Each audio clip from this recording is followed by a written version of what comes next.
instructional specialist roles, was Woodgate Intermediate School assistant principal under Dr. Pena for a number of years. And then this year, though, late resignations shifted over and assisted us back at Woodway Elementary as an assistant principal. And so naturally, many of our staff and families are part of Chapel Park's family, and it was certainly a natural fit for Ms. Hawkins, and well-deserved promotion for her as our new principal. So congratulations to you. And so as a reward, we'd like for you to lead us in a pledge tonight. So we're going to go back to the top of the agenda.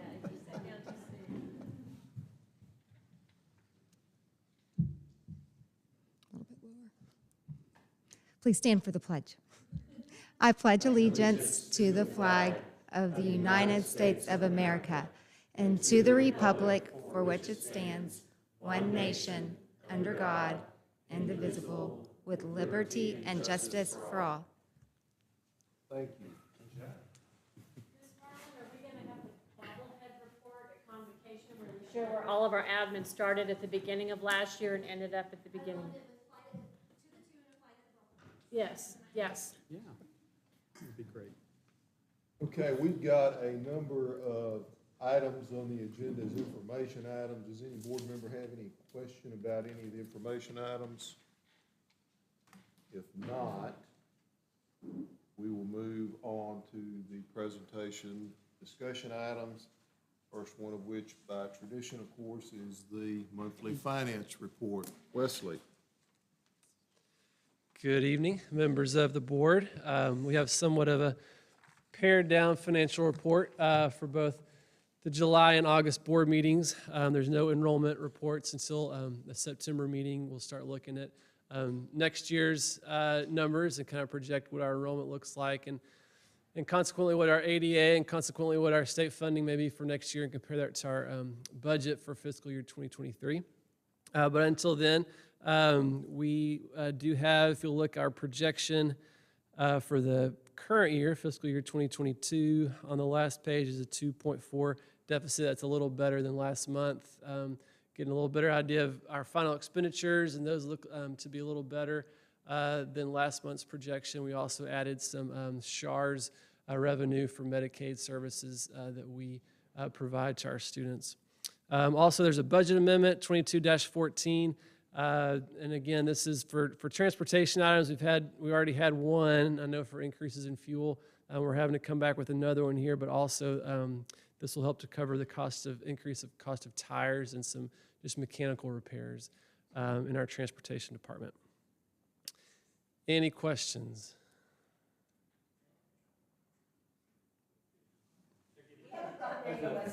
$673 for those. Can you start who over? are- I'm serious. Oh, $673. Well, it was so out of order, and it was, we had to get No, all the the handbook stuff. policy was the information. all the way to was a lot. 65. oh, the Five. policy, okay. So it Oh took my them a while gosh. to scroll. Use the To get table of there. contents on the Gotcha, left. gotcha. But mine doesn't have a page, mine doesn't go to it.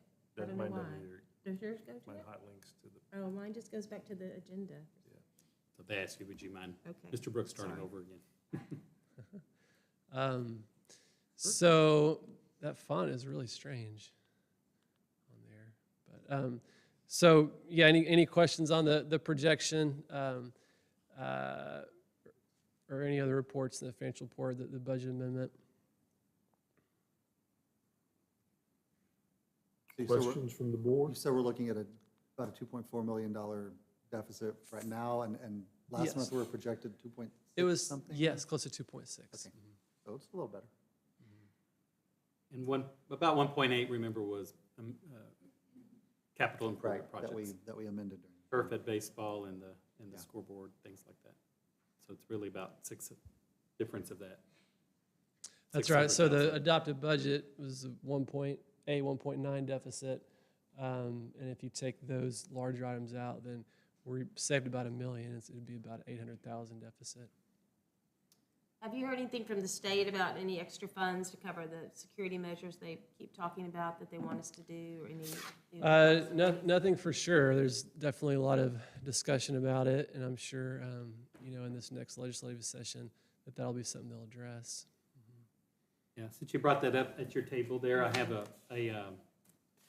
summary from the Texas School Coalition about the recent announcement by the state comptroller of the budget surplus of the state. The state comptroller, as you know, updates estimates of state revenue based on that we're getting close to the end of the biennium, because remember, the legislative session begins in January, but right now, the state is realizing a surplus of nearly 27 billion. And that's a billion. And so it is quite large. This report here kind of gives you, I think, a nice understanding of it again, to understand the full context of that. But there have been fewer state dollars that are projected to go into public education. That's primarily because of increase in property values across the state. We see that in our district, but you see it across the entire state of Texas. When property values increase locally, then the state obligation is reduced proportionally the same. And so they're saving money. And also in this is that recapture, as you know, we're close, dangerously close to recapture district, but that number surpassed 3 billion for the first time in the 21-22 year. So that's the Robin Hood system that's pulling from districts across the state. So that's another area that we're keeping our eye on. This, to Ms. Vick's specific question, the state has set caps in statute on specific programs, and one of those is this safety school allotment of only $50 million per year, which is $9.72 students per student in attendance. So there could be the possibility, as you brought out, with the 27 billion, with the B again, billion surplus, that maybe more dollars would be put into that. The fast growth allotment, also has a cap, and again, that there could be additional dollars. Hopefully we could maybe qualify for those because of our growth. The third bullet, the new instructional facilities allotment, we definitely have applied for. We hope we receive that. That has helped districts like us that are opening new facilities in the fall. And again, that has a cap. And why there's only the legislative action is what put caps in these, not any other reason other than setting the budget. And then finally, the IMA, the instructional material and technology allotment, was capped. And so we have a lot of needs in instructional materials, but it's been capped. So there are a lot of areas that they could look at this and put some of those additional dollars. I know they're looking at the surplus for property tax compression, so we'll see what that looks like in the next biennium as well. And so we'll kind of wait and see. But I think you do have some information here that could help you with lawmakers, friends, colleagues, our elected representatives about what is the plan for this large of a surplus from this year's two-year budget at the state level of $27 billion. When do we think we'll know to what degree we have a chance to get funds for the new facilities allotment? I mean, when does that normally happen? If we said we've applied for it, when does that normally? We've applied, and we will know, my guess is in the fall at some point. Okay. But I mean, we're pretty much assured something. I mean, like Dr. K said, there's a cap, so it depends on each year how many districts happen to be applying and if they exhaust the, amounts that's set aside. But we estimated about, I think, close to $500,000 in our budget for next year for it. So It would be very helpful. Well, thank you for allowing me to talk about that fit perfectly with your questions and his report as we watch carefully what occurs at the state level. So if no other questions on the finance report, while we're on money, 22-23 proposed budget, Wesley. Okay, so in your packet, there you have the three different funds that the board is required to formally adopt the budget for. The general fund, child nutrition fund, and debt service fund. Of course, we discussed in the June budget workshop in detail each of these budgets. This is just here kind of an overview. The general fund, we're proposing a budget deficit of $3.5 million for next year. That's actually $400,000 or $500,000 less of a deficit than what we looked at in June. We were able to cut some expenses down a little bit. The general fund proposed budget also includes 38 new professional positions and 32 paraprofessional positions that the board are previously approved to open up the new campuses. It also includes the TASB recommended and board approved salary adjustments, a retention incentive payment for eligible bus drivers. There's a lot of course, it's hard to find bus drivers, but at least this way an incentive for them not to leave during the year, which creates a challenge in, covering those routes.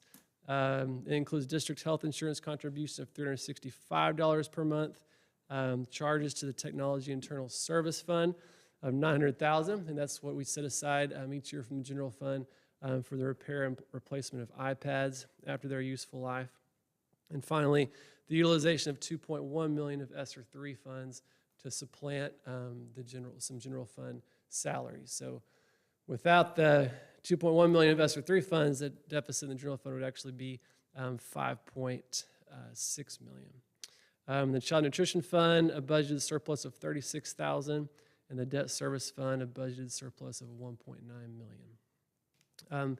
Also, the tax rate, which we discussed last month, the proposed tax rate is 1.1246 per $100 of property value.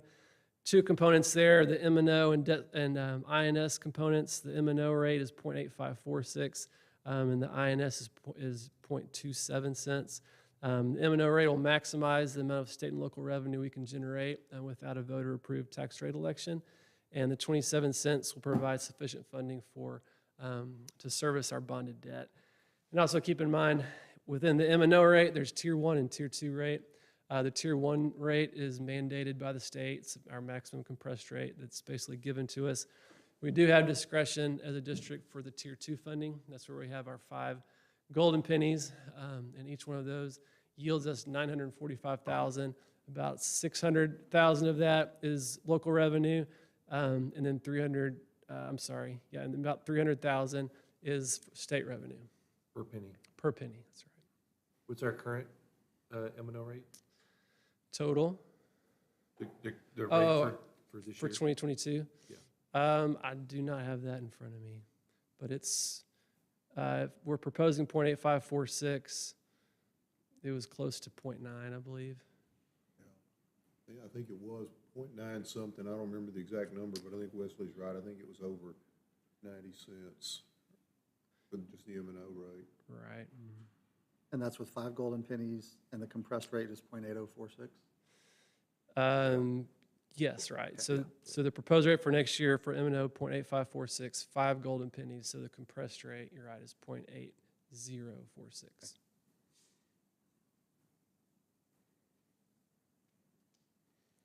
And this will be posted in the paper the 1st of August and ready for the public hearing and adoption at our August board meeting. So, in looking at the total for the general fund, I mean, another way to look at the deficit too is a variance of about 4%. You do the 3 odd million that Mr. Brooks brought out in the total budget. When you look at, it's called a swap of the maintenance and operation and INS. If you're dropping 3-4 cents in one, and then you ask voters, can you have those on the M&O side? You can't do that unless you have voter approval to do that. But those then would be, as Mr. Brooks mentioned, just take that 945,000 times about 4 cents. You can arrange 3 to 4 more million additional dollars for the M&O. Good to know. Would be generated. Right now, this year, 645,000 locally and 300 matched by the state to get that 945 per penny. You get close to 4 million if you had that 4 cents, which would be very helpful based on where we are today. Good to know. Yep. Tough choices. We got to Yes. prepare also for future growth. So if we were to think about presenting a swap to the tax base, how early would you have to start that process, campaign, what have you? Would that be the November I've been election? I've been researching, and I believe it still falls on the two uniform election dates, which is May and/or November. And so you're in the budget process next year, then the first available would be November of 23. 23? Yep. Okay. Good questions. Thank you. Anybody else? Time. Yes, it is. Yeah. All right, very good. Thank you, Wesley. Can't make the pie bigger, we just gotta slice it judiciously. Bond construction update, Buddy. Good evening, board members, Dr. Kazanis. We're getting to that time of year where we're getting a lot of nervous people. That's part of it this time of year. But we're gonna make it happen, Allison. We're gonna make it happen. At the high school, we're hoping this week to the first floor of the CTE and inside the high school, the library and all that will be finished and will that be turned over to us. The culinary arts kitchen upstairs, that's gonna go right up till school starts, possibly after, but we'll get that done as quickly as we can. At River Valley, they were doing all the final inspections, and when you read this report, just remember that I wrote it last week. So when I say next week, I'm talking about this week we're in right now. River Valley, last week, they were doing all of getting all their inspections done, and they're hoping this week to get a certificate of occupancy. So that will be a big step at River Valley if we do that. ITC building, all of the crack units came in. They're all installed. They're all working like they're supposed to. So I'm going to drop that building off of the report next month. We're going to consider that one complete. Still love you, Jesse. Thanks, Jesse, but. Park Hill Elementary, I know that's the one we're probably the most nervous about, but we punched Section 6 and Section 4 on Monday, and then we're going to punch a couple of more sections this Friday. So it's coming together. If you go look at it, go look at the two-story part. That's Sections 6 and 4 that we've punched. So it's closer to being finished. But finally, the chips for the terrazzo came in, and all the terrazzo's been poured. They're buffing it all out now. It's looking good.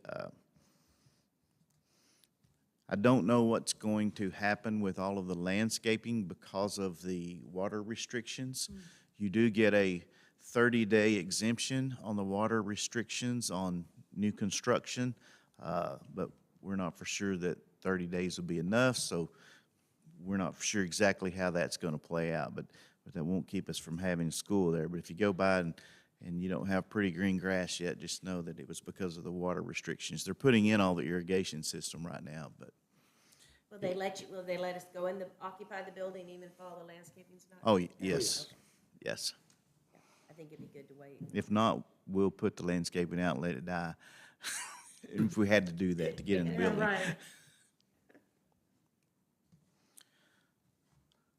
Chapel Park, things are going good. The cafeteria is probably getting the biggest facelift there this summer.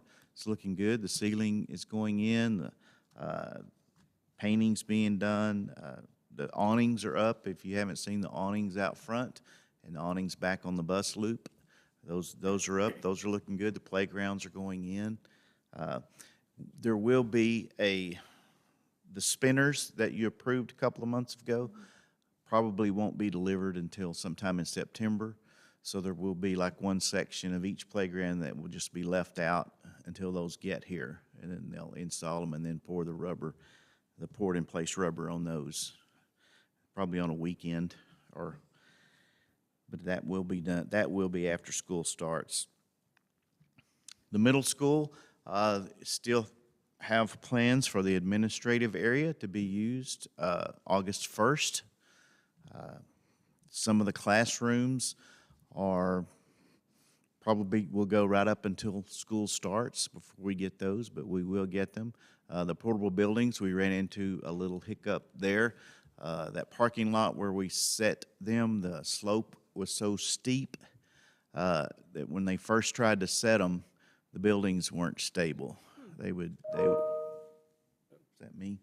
They were trying to move, and so we had to go in there and level out the parking lot. We had to cut it down on the high end, but it's going to work. The Spring Valley and Hewitt Elementary driveway project, Hewitt is finished. Spring Valley, they have all of the base installed, and they're going to put the asphalt down Thursday and Friday of this week. And they'll also finish up the middle school bus lanes this week. So that's all going according to schedule. Phase 2 of the high school HVAC project is going according to schedule. We were lacking 2 of the rooftop Lennox units, bless you. But those have come in. You know, we thought initially that none of the Lennox units were going to come in until September, but now we have them all. So that's going to be able to finish that project up. One thing I mentioned to y'all last month too was about our thermostats, because we had just gotten a message that said as of September 1st, the cloud service was going away. Well, like 2 or 3 days after that meeting, we got another one and they moved that to July 31st. But then on July the 1st, all of our older thermostats, which are the 130s and 160s, they went away off the cloud on July 1st. The 550s are still there, but we're expecting them to go off on at the end of July.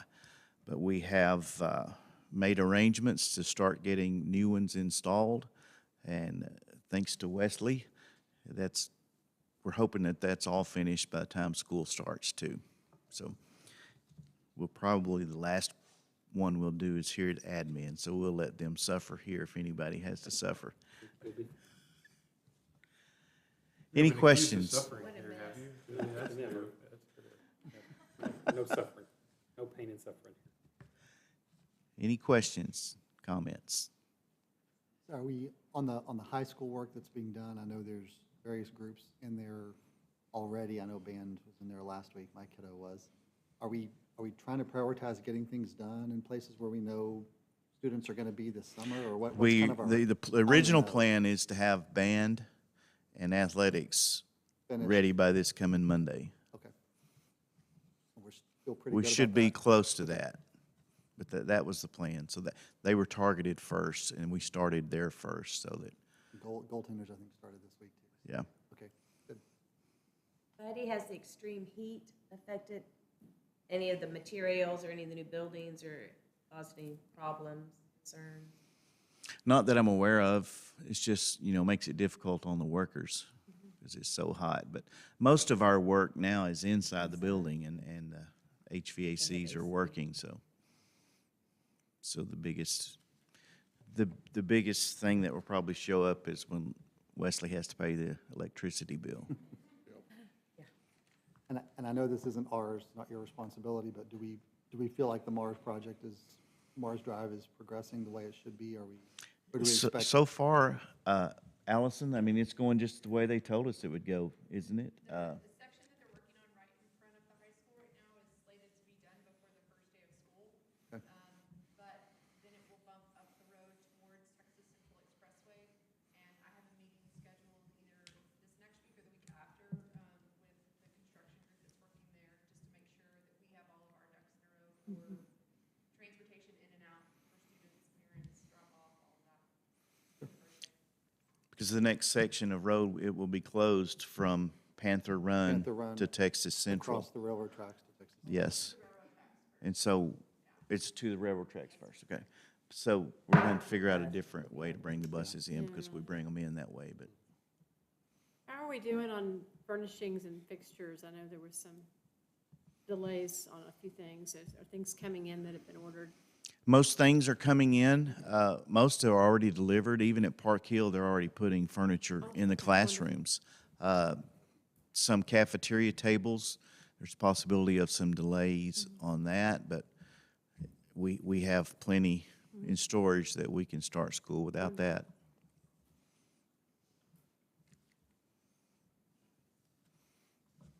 Very Anything good. else? Thank you, buddy. Thank you. Sounds like we're on track. Yeah. Midway ISD Education Foundation Annual Report, Acceptance of Grant Funding. Susie. Yes, sir. Thank you, Mr. Resick. As part of the memorandum of understanding that we have between the Education Foundation and Midway ISD, it's my duty once a year to provide to you a cost analysis of what the district invests in the Education Foundation and what we are able to get back in return. and that report is in your packet. I also would like to thank each of you for being a supporter of the Education Foundation, and for Mr. Alford, Mr. Green, and Dr. Kazanis for being a member of our board, serving on our board of directors. We're very grateful for your support. On the screen is our annual report, and those have active links that go to more information about the Education Foundation. Just a few highlights this year. Our calendar year is January to December, our fiscal year, excuse me. And during that time, we surpassed the $2 million mark in grants funded to classrooms across the district. We awarded our largest grant to a single campus with a $33,000 grant to Woodway Elementary. And if you're going down to States Drive, be sure and look at the musical sound garden that's right there in the Panther Paw. It's been getting a lot of use, and we're very proud of that grant. And by my calculations, since our Education Foundation was founded in 2001, we have received over $5 million in contributions and in-kind underwriting that have gone a long way in supporting students and staff at Midway ISD. One of our campus captains, Di Copeman, submitted a video, and I'd like to share that now, that just tells a little bit more of the story about what we do for individual teachers. Hey Midway, Whoops, come on, Di.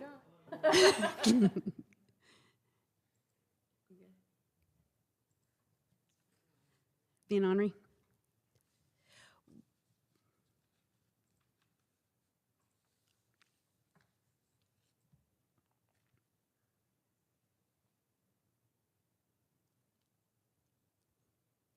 Maybe we'll give it a minute to catch up. I've got a couple other things I can go on to. Another part of our agreement with the school district is that we will provide an audit each year, and that's included in your packet as well. And then, does it look like it's ready? It's buffering. Okay. I still have more that I can talk about. As part of our report, we also present for your consideration and acceptance funding for Grants for Great Ideas. 7 grants funded last spring in the amount of $158,470, and Grant Express through April 2022 to fund 17 grants in the amount of $14,670. Giving a grand total of $173,140 this past spring. That includes, through a sneak preview, the largest grant that we've ever awarded at all this past spring, a $112,000 grant that you got to see presented last spring for the 6th grade Career Connections class to be established at both campuses. Hey Midway, I'm Di Copeman, 4th grade math, science, and social studies teacher at Spring Valley Elementary. And today I'm super excited to share with you how Midway Education Foundation has impacted my career and my classroom and all of my students. As the 4th grade science chair at Spring Valley Elementary, I'm constantly looking for activities and interactive ways for my students to experience science. One of the major disconnects that we have is in teaching circuits and electricity. It's hard for my students to conceptualize a diagram into traveling electricity. They just don't understand how the light bulb comes on when you're looking at a diagram on a piece of paper. So one of the ways that we have used the Midway Education Foundation grant program is by buying snap circuits for our students to be able to have their hands on. Not only can students see how closed circuits let electricity travel and light up things, they've also had the chance to build something, see a major problem with it because the light bulb's not lighting up, and troubleshoot immediately, which means that they're not only learning just the curriculum that we want them to, they're problem solving through what could possibly be wrong in other circumstances. In my experience, I've had students say, ooh, I think I might want to be an engineer, or I think I might want to be a science teacher someday because this is so fun. And I started to see how this impacted my students in a real way with being able to have their hands on it. Now, without the impact of the Education Foundation providing those, I would not have been able to do that myself. The snap circuits are just expensive. if I were to provide it for my students, I probably would have bought one kit, which would have really helped maybe 5 students at a time. But with the Grant Express program, I was able to buy 5 Snap Circuit sets for every single science classroom in our grade level. So every single student can have their hands on Snap Circuits anytime that we get them out. Our students love doing it, and I'm so thankful for the way that Midway Education Foundation makes the application process so easy. They make ordering things so easy, and really from the start to finish, it was a very quick process to get these in place in my classroom. Thank you so much for supporting us. And thank you for supporting the Education Foundation. Through your support, we're able to provide staff and students with so many extras, and we appreciate your support. Questions? Couple of questions on the financial benefits received. I'm looking at Spirit of Midway, and I know there's more that goes into that event than just the $91. So is that? Yes. Is that That's because you actual cash spent. did you get food donated? And- Rudy's donated all the food. God Okay. bless Rudy's Barbecue.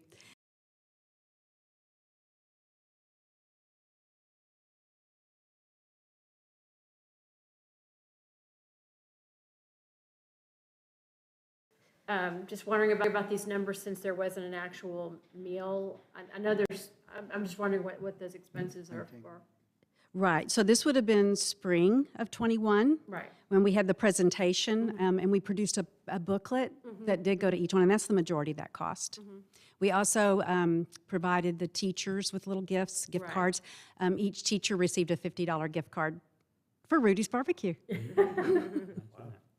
I know there's a lot that goes into that. Do you know, we know what it would be once we start, are we gonna add back in the meal or? We've been discussing that, Okay. and some of the feedback is that they really liked the presentation with the reception that we did in 2022. Out in the garden, there was a tornado that came through the night before, but the weather was perfect Okay. for our event the next night. Okay. Aramark did a fabulous job of setting up tents and finger foods. Oh, And okay. the feedback was that the staff really enjoyed being able to visit with multiple To mingle, kids. sure. So it's up for the board to evaluate in the coming year, but I got some great feedback from that Wonderful. event. That's fantastic. It's kind of I was- unexpected. We really didn't know how that was going to go. Haven't been to a few of those. I was just curious about them. Like, I know there was more presented at Spirit of Midway than $91. but Exactly. Thank goodness for generous community members. So, Absolutely. Yes, this just represents cash Okay. and not in kind. Were all of your grant winners able to get the items they ordered due to COVID? Eventually. Everybody's gotten it? since- It by the took end a of the little while, school year? especially with the Hewitt Elementary Makerspace Grant. It was delayed by about 3 months because of that. But Howmet is the sponsor of that grant, and they were very, they understand. They're going through the same thing. So they were very nice about Good, but letting us everything's finally good. about the We've been delay. hitting some big numbers lately. I can't remember, can you remind me what we spent at Hewitt at I can't remember, it was Debbie Strauss's Yes, PE, mhm. the interactive video game. The wall. That Yeah. was the just wall. over $20,000, Yeah. yes. Over the last 3 years, we've seen a decrease in the overall request, which allowed us some opportunities to fund larger grants. We tell each campus that they can submit one grant application with no limit as long as the principal is aware and on board for the Okay. funding of that. We've got some go-getting grant writers out there. Di Copeman is a rock star. Yeah. She really encourages the other staff members at Spring Valley to apply. And I'll say she's a great spokesperson too, and so Tracy better watch out. I mean,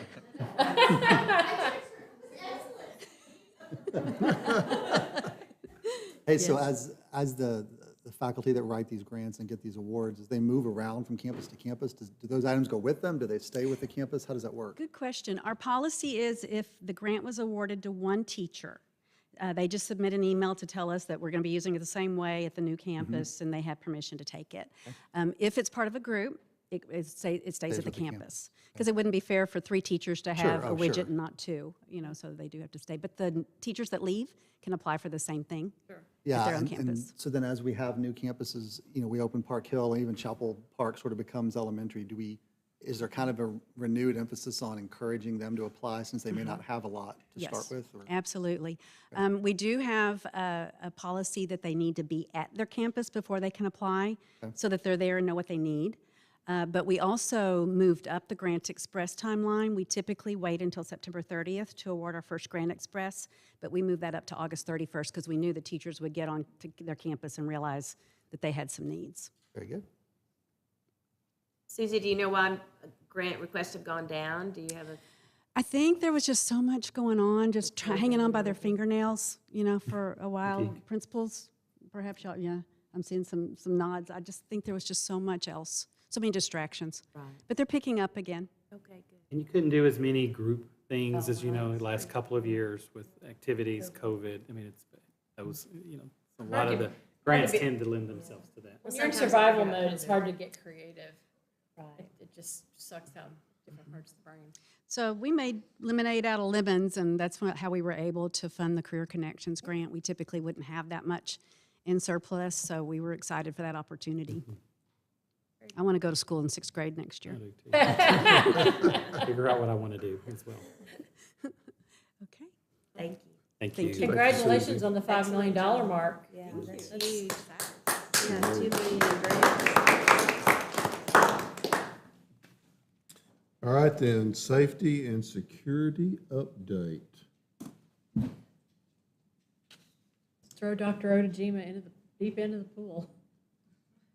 She's had an opportunity to practice. She's practiced well, and she's doing a fantastic job. And with a lot of new information that she had to digest beginning her role January 1.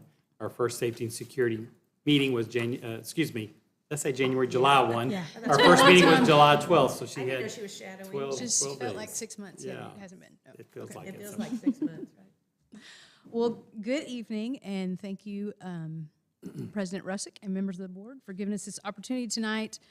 We have a safety update for you because of the recent events in our country and our state that have brought safety and security in schools at top of the list on our concerns and our thoughts, and then also has brought increased state requirements for school systems to make sure that we have a safe and secure environment for our students as they start back to school in August.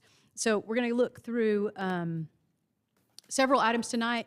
You'll have opportunities later on to see our entire emergency operation plan, but this is going to be a highlight of the things that we're working on now to prepare those things as we go. So we'll talk about our Safety Security Committee updates and how we're proceeding with our multi-hazard EOP, our summer safety audit that's now required by the state, additions that we had planned even prior to some of these state requirements coming for next school year as far as safety measures go, and then also some videos that we're preparing for the public to assure them that their children are safe at school.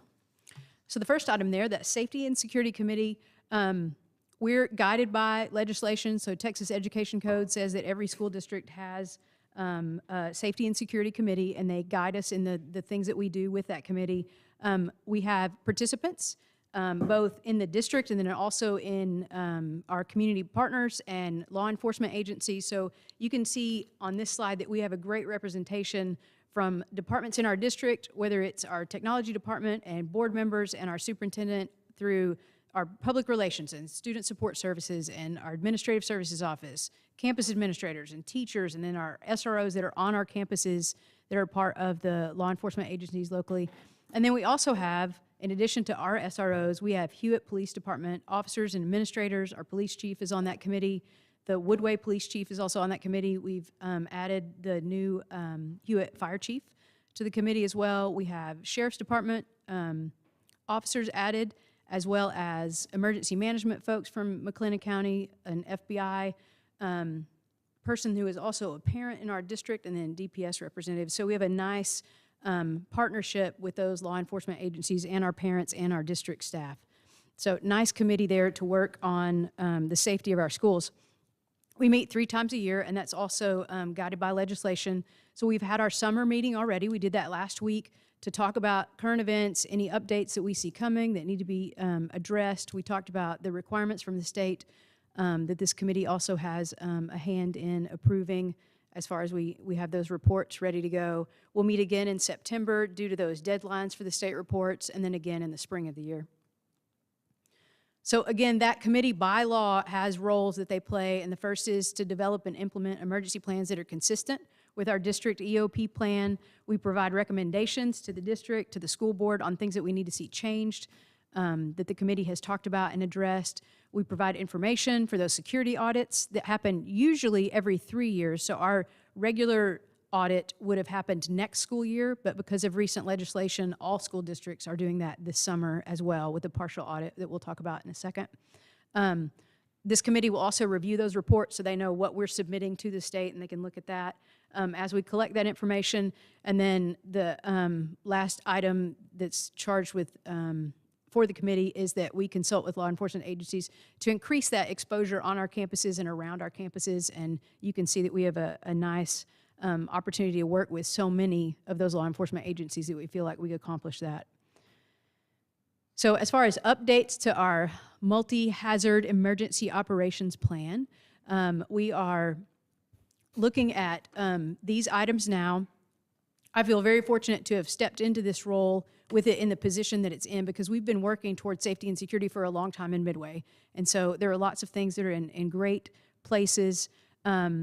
So every year, the board adopts by law this multi-hazard emergency operation plan. So you'll see that at the next board meeting or September board meeting probably after the state audit information has been submitted. But we use our EOP is guided by the Texas School Safety Center forms and templates. That's who TEA is using to help promote the best way for addressing these safety and security issues in schools. So we have the plan, but also we have an appendix that has 14 annexes that have now been added, and you'll see that we're adding those even now to make sure that we're up to the requirements needed for our schools. So the primary focus of the committee is to put in place those 5 responses. So when we look at hazards that could happen in our district and around our schools, we look for prevention measures, mitigation measures, preparedness, response, and recovery in all of those settings. And so you'll see that through our plan when we present that. So now we're working to update that plan to make it current with our new campus maps, with our new personnel, with anything that's been added as an extra appendix that needs to be added to that as far as like a response to a hazardous situation. So all of that information is coming in now. And then we're updating all of those chain of command pieces with new personnel so that everything is accurate before school starts. One addition this year to the plan that's required by the state is for the committee to look at and for us to have in place an active threat annex in our plan. So I'll let Anne-Marie Zellers talk a little bit about that. Good evening. So the threat annex is just another addition. Like she said, it's already stuff that's in place, so it's been in the operations plan. It's just now that it's in the a separation. So there's the annex that you can go straight to that and then see all those 5 measures that are there. So looking at prevention, looking at preparedness, and then it's really assigning those specific roles. Who's going to be in charge of this response piece or in this preparedness role, and so designating those people. So we're working on that and really just kind of, getting it all out there so that we have it in writing and in place in that annex. So. Okay. Oh, so the district threat assessment teams, every district is required to have a threat assessment team. So we have one at the district level, and then each campus has a threat assessment team as well. So with the, do you have that? Oh, do I? Thank you. So the Safe and Supportive Schools team is the same thing as the behavioral threat assessment team.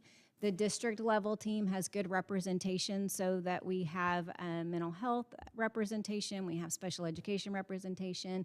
Jesse Garn serves on there so that we can look at our cybersecurity and any of those threats that come online.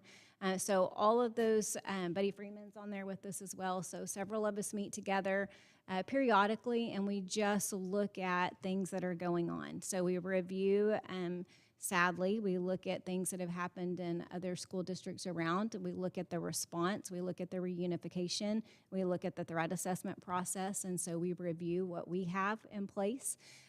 We meet to be able to talk about how we can help out campuses and support campuses. Each campus has a threat assessment team, so that's designated by the administration on each campus, typically has counselor, principal, SROs are involved on those threat assessments. And so when we do a threat assessment, as the district level, we offer to go to the campuses and help them as well anytime they need to do a threat assessment. But we use the Secret Service 11 investigative questions. And so it is in a Google form. The campus can pull it up, and then they go through and they fill out those questions. What I really like about it is it's not just one piece of data that you're looking at. It's not a report coming in from a student to say, I heard this, I heard there might be a threat to another student. You interview the student, and then that's it. This is really gathering all the information. You're talking to teachers, you're talking to students, you're looking at online presence. Is there anything on social media? So I like that it's this big picture.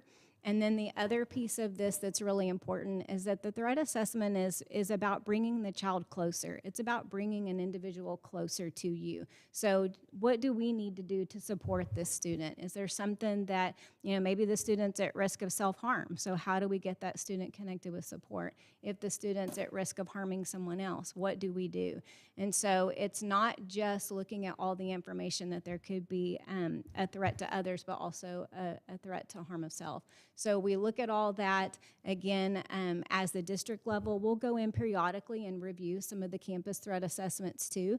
Things that we're looking at is what's the follow-up. Once we've done the threat assessment, we've connected the student with resources, what's been the follow-up? Are we still checking in on the student? Are we checking in with the family? What does that look like? So we do provide training and support throughout the year. We're always on campuses helping out anytime they need that with those threat assessments. And we are all trained through the Texas School Safety Center or through Region 12. So we go through that full behavioral threat assessment and even the digital threat assessment. We do a lot of partnerships with community supports because, like I said, an important piece is making sure we bring the kids in and we wrap them with support. The biggest thing that we can do in prevention is just being aware of what's going on and connecting kids with support. So we are continually seeking those partnerships to make sure we have the resources available when a child needs it, that we have something available. And then we also monitor our anonymous reporting system. So we use the Stop It app. I told you, I think, previously in a meeting that we had over 400 reports this year. So I'm really proud of that our students are utilizing that as a mechanism to say, I've heard something. A lot of times our students are reporting concern about student well-being in that I'm afraid this child might self-harm. So they're taking care of each other. They're taking care of their campuses. They've done a really good job of being serious about that. What I would say too is that we want to continue to educate our community and our parents because anybody can make a report. And if you look at all the research that's out there, we study these things as well on the averted attacks, so things that did not happen on campuses. It's important to know that too. And those averted attacks, almost always, they were averted because somebody made a report to a school. So we can't emphasize that enough, that it's so important that we all do this work together, that the community, the parents, the educators, we all work together in school safety. And if you hear something, if you see something, then we say something. Be able to make that report, call a campus, whatever. And, also too, people don't report sometimes because they feel like I heard something and multiple people probably already told that. You don't assume that. Go ahead and tell us anyway, and we will follow up with that. So again, if we can all work together, then I think that will continue to grow. We'll get those reports and we'll be able to follow up. And then most importantly, we can connect our students with support.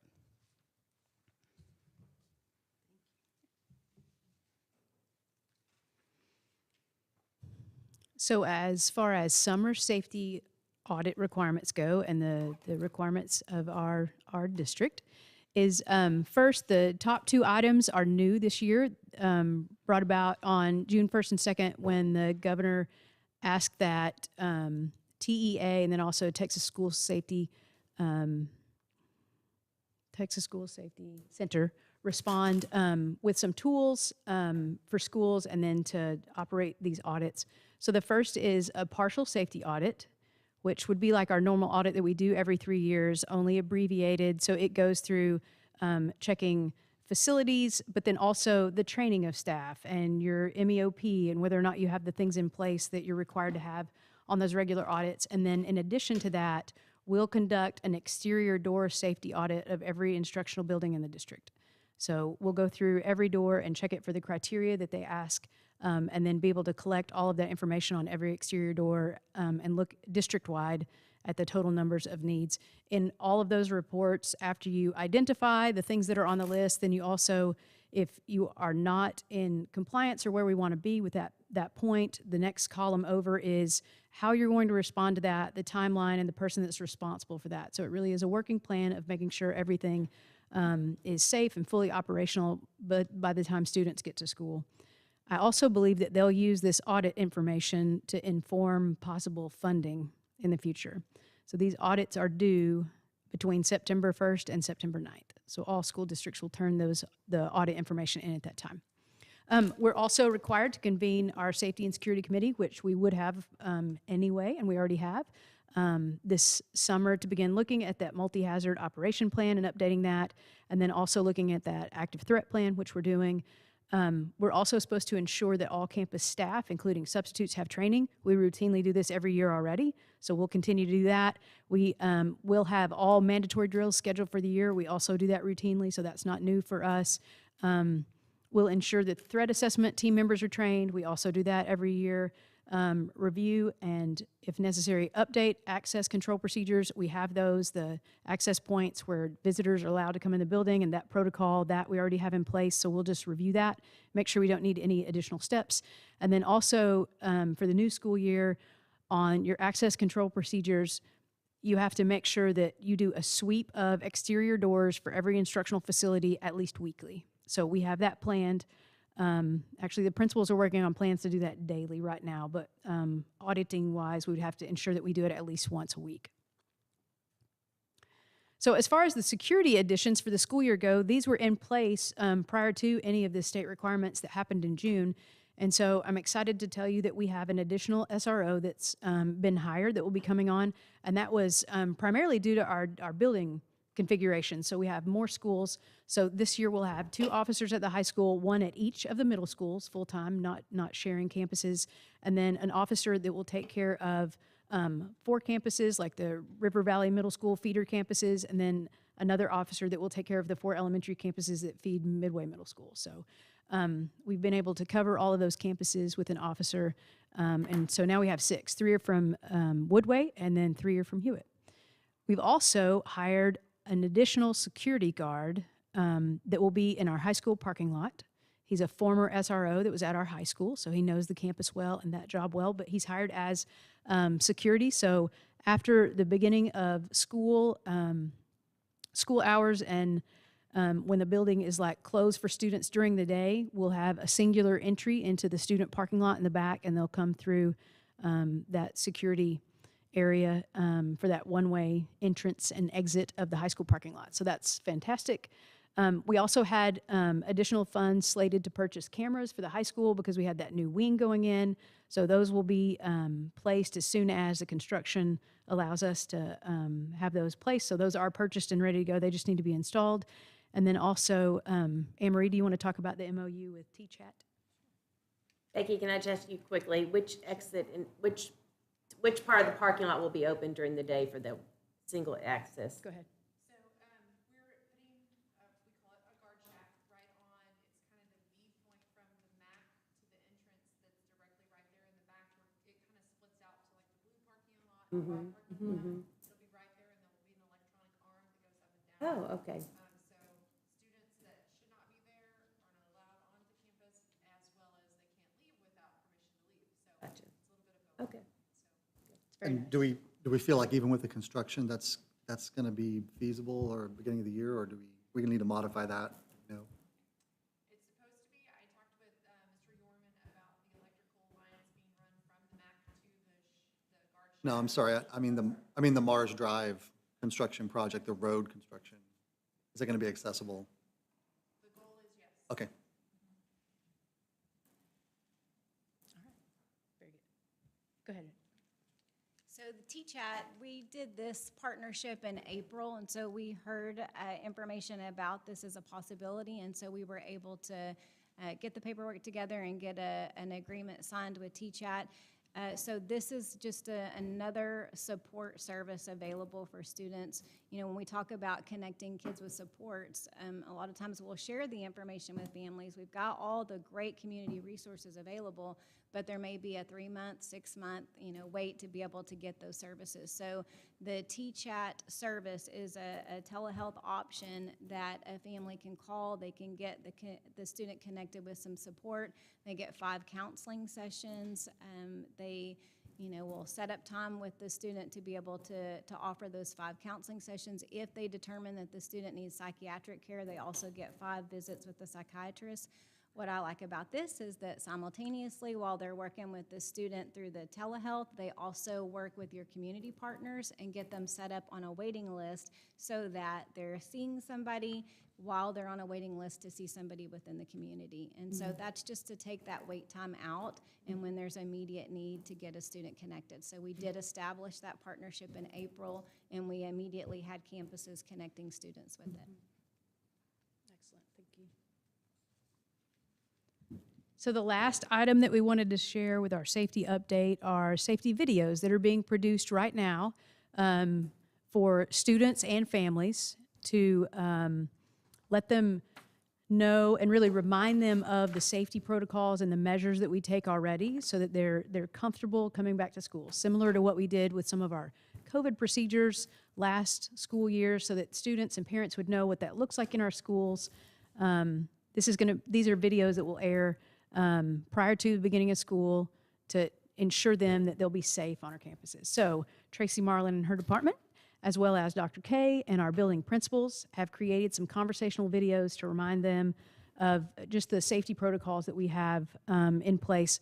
We don't have video available yet, but these are just some screenshots of our conversation. So it is conversational. It's in those locations. They'll see an elementary school. They'll see high school. They'll see that's another elementary school. We also went to middle school. And so we talked to those leaders, and we talked in those spaces that people will be familiar with. And we talked about the Raptor system that you sign in with and the phone system that allows all teachers to begin a lockdown if needed. So, I mean, it just reminded people of the things that are in place and then that standard response protocol.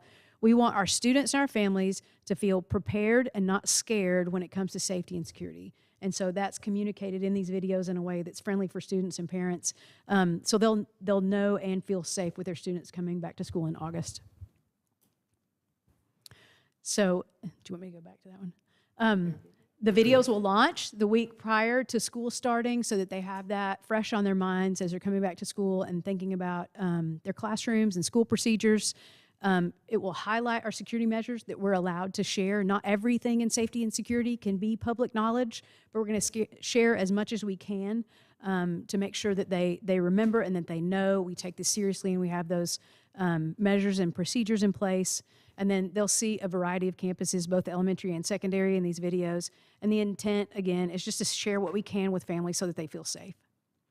Do you have questions? So before anybody asks any questions, keep in mind, we have the opportunity to go into closed session under the Government Code, Open Meetings Act 551.076, with regard specifically to the audits or specific occasions to deploy personnel or security devices. So if you've got general questions about what has been presented, that's fine. Specifics, I would say, let's get through the rest of the agenda, and then if folks have specific questions, we can go into closed session, because as Becky said, there's just some things we're not going to talk about out here in the open. Okay, so a general question on the audits that you talked about this summer that are due in September. Is that, what's that process? Is it something that the committee does and submits? Does it come to the board first and we approve it? Or how will we see any of that information before it's submitted? We'll certainly show you Or the afterwards, I information. guess. Okay. Yeah, We're you don't not have to involved in having approve to it. It's an audit, so Okay. the committee looks at it and we submit it. But I just didn't know from a meeting schedule standpoint how that was going to work. it doesn't have to so- be board approved. It just Okay. needs to be submitted, completed and submitted. But we will get to see it. Absolutely. Part of it. And then the other general question on the threat annex, I know that's new. I'm assuming that the members of the threat assessment teams for the district and for each campus will be part of that annex so that we'll know sort of who those people are, or will they not be listed? I don't know if it requires names of campus committees, certainly district. But I mean, it's generalized enough that it would continue beyond the personnel that are on those committees, so it would be our system It's more of a of role-based work. rather than It is. persons. Okay, good. It is. On occasion, there are people named in those documents, but often it's a position so that it continues beyond the personnel. And just a general question, you talked a lot about what's going on at each campus. Do our campuses have an opportunity to connect with each other district-wide so that they can share feedback of what's going on at my elementary, at your elementary? Is there a district-wide conversation that's going on? We had an instructional leadership meeting just today where the principals together and we presented this audit plan. And so they had conversations about that. Anne Marie and I are going to campuses next week to Right. help them with those audits. So it's certainly those conversations that are happening at our I love collective it when district our meetings. staff can learn from each other across district-wide. Do they meet on a regular basis for the safety, all the campuses, like she's asking? Is it a more structured meeting So schedule for that? we So have, besides the big, there's not like necessarily a leadership safety meeting, but we do have safety on the leadership agendas. And they meet at least twice a month, if not 3 or 4 times, depending on the need. And it's on the agendas of our assistant principal, Yes. because they're separate. That's right. And they're on the agendas of the AP. well, if you can, if it's not too much trouble when those videos are ready, the training videos, I would love to see those. Absolutely. Forward to those too. And I'm sure they'll be out social media wise too. So they'll be public. Yeah, those are for the public, right?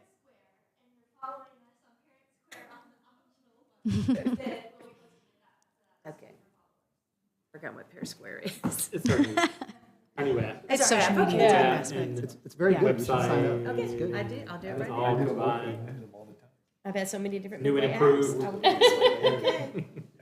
Pear Okay. Square. So, Mr. Board President, if we felt like we wanted to have a more closed session conversation, would we need to indicate that now, or do we wait till the end? No, we wait till the end. Okay. Absolutely. Okay. Anybody else for now?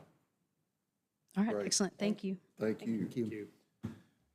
All right, consent agenda. We have minutes from our special called and regular called meeting on June 21, our board meeting calendar for the 22-23, our student code of conduct, our meal price adjustment for the coming year, and the one budget amendment. Does any board member wish to remove any item from the consent agenda? I do, please. Which one, ma'am? The number, I can't read today, 5, the food service meal price, Okay. 2022. So, 1, 2, 3, 4, and 6 from the consent agenda, do we have a motion to approve those items? So moved. Motion by Mr. Tullis, Second. second by Mr. Witt. Oh, I'm sorry. He was very quiet tonight, very quiet. All in favor, say aye. Aye. Any opposed? That motion carries. You have questions on number 5? I was just curious how our new prices relate to other school districts' meal plan prices, how it might affect our families. So I just wanted to know about the new pricing.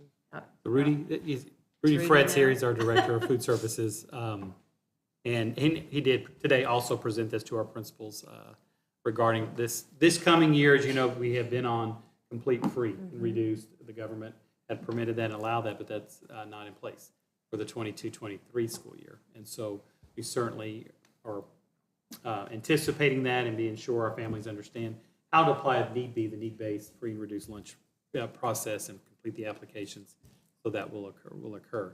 But generally, I'll let Mr. Fred, if you don't mind, these prices just, again, are pretty nominal of 25 cents additionally for breakfast, $1 to $1.25, and 10 cents for the food, basically, for lunch, I should say. We all go to the grocery store now and see the increases in prices.